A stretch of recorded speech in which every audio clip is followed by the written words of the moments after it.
Guys, welcome. Collective reading tayo ngayon.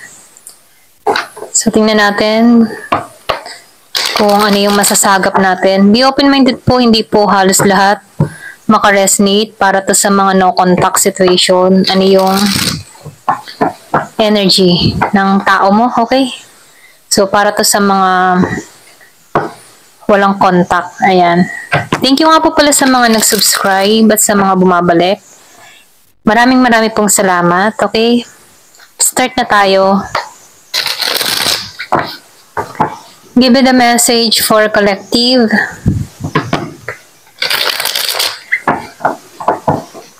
Ano yung current energy ng person mo?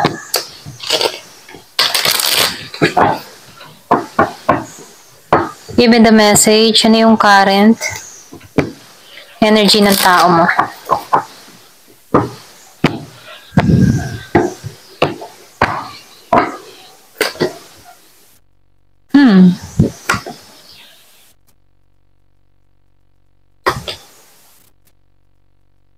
So, nafe-feel ko dito, no? Good vibes lang yung tao mo ngayon, okay? Meron tong magandang balita na nangyayari sa kanya, okay? About sa kapirahan. So, nakikitaan ko dito, meron tong sinisimulan. So, nakikita ko dito, nagiging mapalad tong tao mo, okay? Meron ditong Scorpio, Cancer, and Pisces, Virgo, Capricorn, Taurus, Aries, Leo, Sagittarius.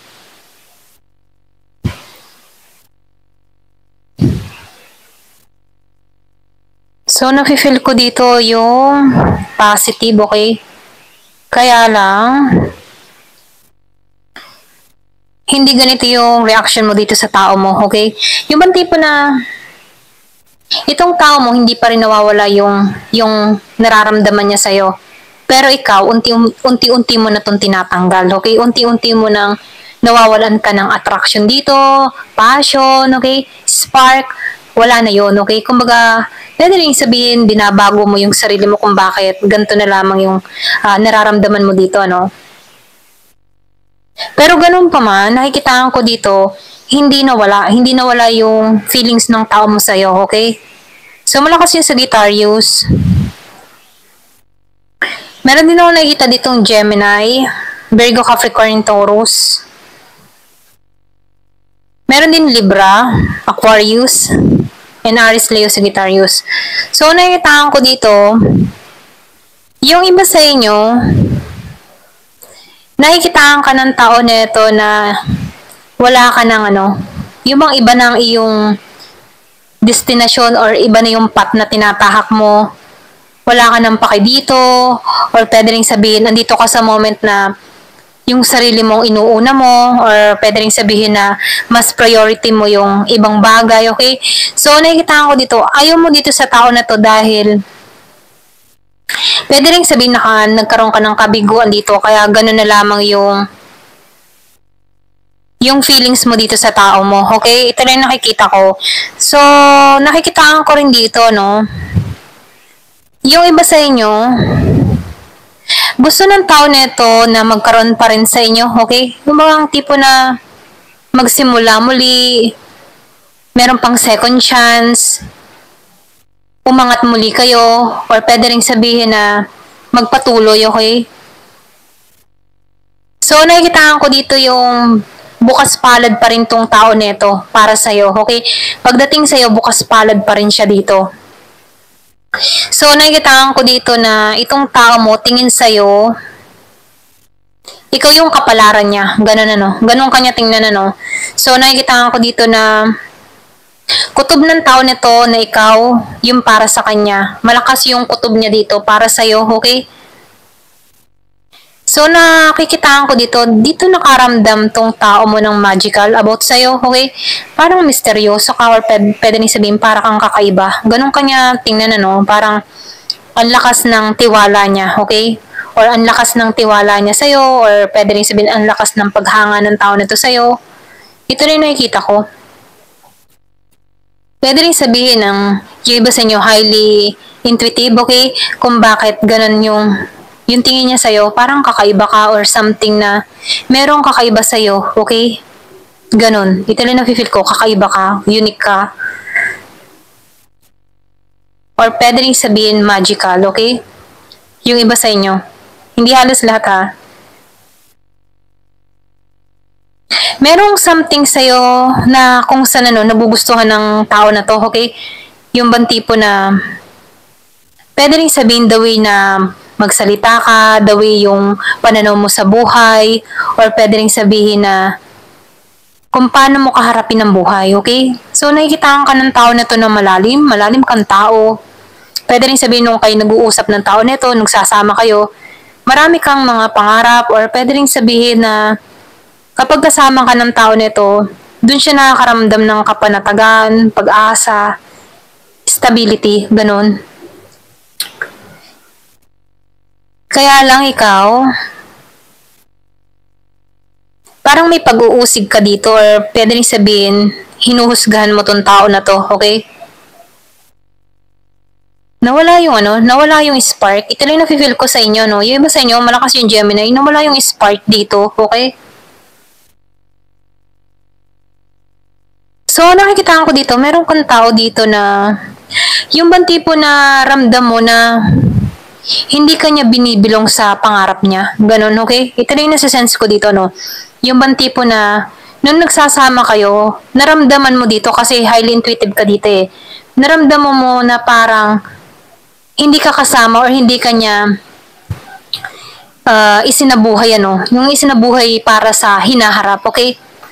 Pwede rin sabihin, nung umpisa, ikaw, pinag-aaralan ka ng tao na to. Ito lang nafe-feel ko sa'yo, no? Pero nakikita ko dito, no? Yung iba sa inyo, hindi ka na masyadong nakatuon dito or pwede rin sabihin, yung iba hindi halos lahat. Para bang yung iba napapabayaan mo yung sarili mo, okay? Pamula nung na-encounter mo tong tao nito or pwede rin nung panahon na nagkaroon kayo ng labuan ng tao nito. Yung iba sa inyo napabayaan yung sarili. Ito rin nafe-feel ko. Merong napabayaan yung sarili. Pero kahit napabayaan mo yung sarili mo dito, nakikita ko dito na itong mga problema na dumating sa'yo, okay, about dito sa tao na to, parang para siyang blessing in disguise na kung saan nababago yung, kumbaga nag-o-open yung oportunidad patungo sa'yo, or nagbubukasan, or meron kang nare-receive ng mga pagbabago, good news, mga ganun, So, merong blessing in disguise nung nakalis ka dito, okay? Nahirapan ka, sabihin natin, problema tong tao na to nung dumating sa buhay mo, pero nung nakawala ka dito, sunod-sunod yung oportunidad na dumating sa'yo, okay? Yung iba sa inyo, ito rin nakikita ko, merong Libra, Gemini, and Aquarius.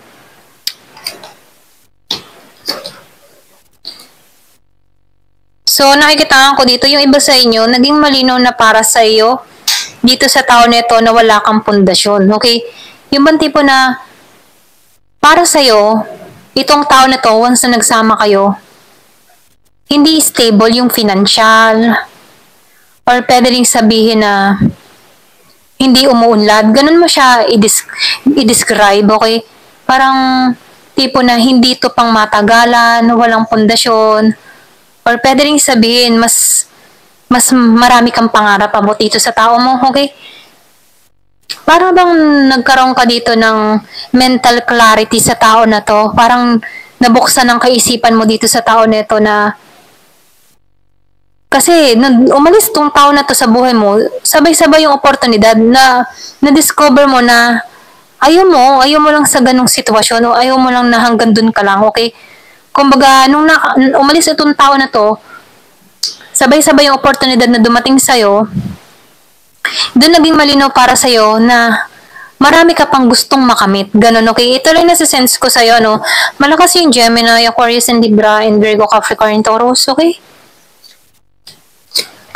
So, ito nga nakikita ko nga, yung bang tipo na naging malinaw para sa'yo lahat, okay? Nung nakawala ka dito, kasi para kang malaya, para kang free spirit, na malaya kang gawin ang mga bagay na gusto mo. Nagiging kang, yung bang mga pangarap mo, nagiging makakatotohanan na, okay? Alam mo na yung tinatahak mo. So, nakikitaan ko dito, nalaman mo na itong taong ito para sa buhay mo ay malaking responsibilidad, okay? Kasi itong taong ito, marami itong nilihim, marami itong kasinungalingan, na kung saan ang bigat ng responsibilidad ng tao nito sa buhay mo. Ganun Para bang nabuksan ng kaisipan mo or biglang naging malino para sa iyong lahat about dito sa tao na to. Kung bakit ikaw ay nagbabago, kung bakit may mga nangyayari sa'yo na malaking pagbabago, okay? So, meron ka ditong tao na yung iba sa inyo, lagi itong lumalabas, yung may kalibugan or sexual, okay? Meron kang taong ganun, mahilig, okay? Hindi na nawawala sa kanya yun. Kaya nakikita ko, kung kaninong energy to. Malakas yung Pisces.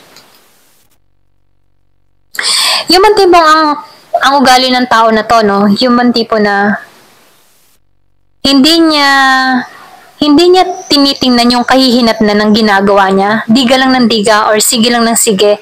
Pero pag ang problema ay andyan na, hindi niya alam kung paano lusutan or kung paano niya i-resolve, okay? Yung problema dumarating, okay? So, itong tao mo, takot siyang sumugal, yung parang hindi siya takot, ayan. Hindi siya takot sumugal. Subok siya ng subok, okay? Pero pag nandiyan na yung problema, hindi naman niya alam kung paano i-resolve to, okay? Ganun lang, Kumbaga, siya yung tipo ng tao na hindi nag-iisip, okay? Yung consequence na ginagawa niya, okay? Para bang hanggat kaya niyang makalusot, gagawa siya ng kalusutan para sa'yo kahit magsinungaling siya para mapagtakpan lang yung kanyang pagkakamali dito. Ganun, okay? Ganun yun nasa-sense ko sa tao mo, okay? Kung kanino mang energy to. So, tingnan natin dito sa situation. Ano naman yung situation niya?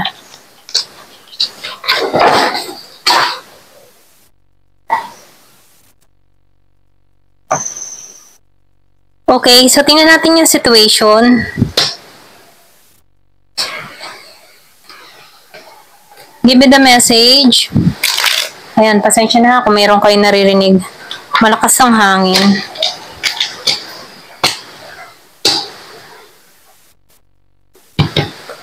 Give me the message.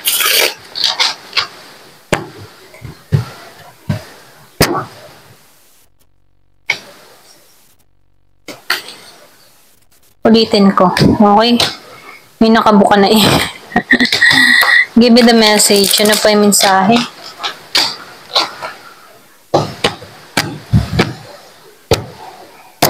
Ayan.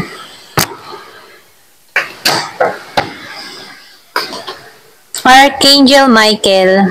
So, nakikita ko dito yung protection, Pwede rin sabihin na yung bang tipo na yung sinabi ko nga kanina, blessing in disguise, okay? Kahit may mga problema dumating sa'yo, hindi ka na kasi protektado ka. Kumbaga, deserve mo yung mga blessing na ma-receive mo kasi may nagpo-protekta naman sa'yo, okay? Pinoprotektahan ka ni Archangel Michael. Yung iba sa inyo, or pwede rin sabihin, meron kang nobena prayers kay Archangel Michael, okay? Yung iba hindi halos lahat, ha? So, meron ditong protection na nangyayari sa'yo, okay? Ito na yung nakikita ko. So, meron ka ditong retaliation. Meron ditong punish dun sa iba, okay? Kumbaga, nafe-feel ko dito, kung ano man yung mga naging atraso ng tao mo, parang nakikitaan ko dito, meron kang paghihiganting ginagawa or pwede rin sabihin ng paghihiganti mo dito yung pagtatagumpay mo, okay? Ganon, ito na yung nafe-feel ko sa iba. So, meron dito nagsusulat, okay? Or nag-journal. Kumbaga, sabihin natin na sinusulat niya lahat ng kanyang mga saloobin, okay? Mga nangyari sa buhay niya. Or pwede rin sabihin, meron ditong tao na ganito, na kapag meron siyang mga problema, sinusulat niya, meron siyang diary, or pwede rin sabihin na patuloy niya itong ginagawa, doon niya sinusulat yung kanyang mga emotion, okay? Para doon niya ibinubuhos, okay? Hindi halos lahat sa part na to, ito lang yung lumabas. Merong diary akong nakikita. So, Divine Masculine, ito lang nakikita ko. So, napifeel ko dito na dito ka sa Divine Masculine na naibalik mo yung integridad mo, okay? Alam mo kung ano yung nais mo, alam mo kung ano yung gusto mo, okay? So, kahit ikaw isang feminine, meron kang masculine energy, okay? Na kung saan ano, ito yung nangingibabaw sa'yo, okay? Ito lang yung nakikita ko dito. So, done. Yung iba sa inyo, nakikitaan ko dito na na-complete mo na, okay? Natuto ka na dito, ayaw mo na, tapos ka na dito sa kalbaryo na to. Kumbaga, nakikitaan ko dito yung paninindigan mo para sa sarili mo, okay? Ito lang nakikita ko, no? Ayan. Thank you for watching. Love and peace.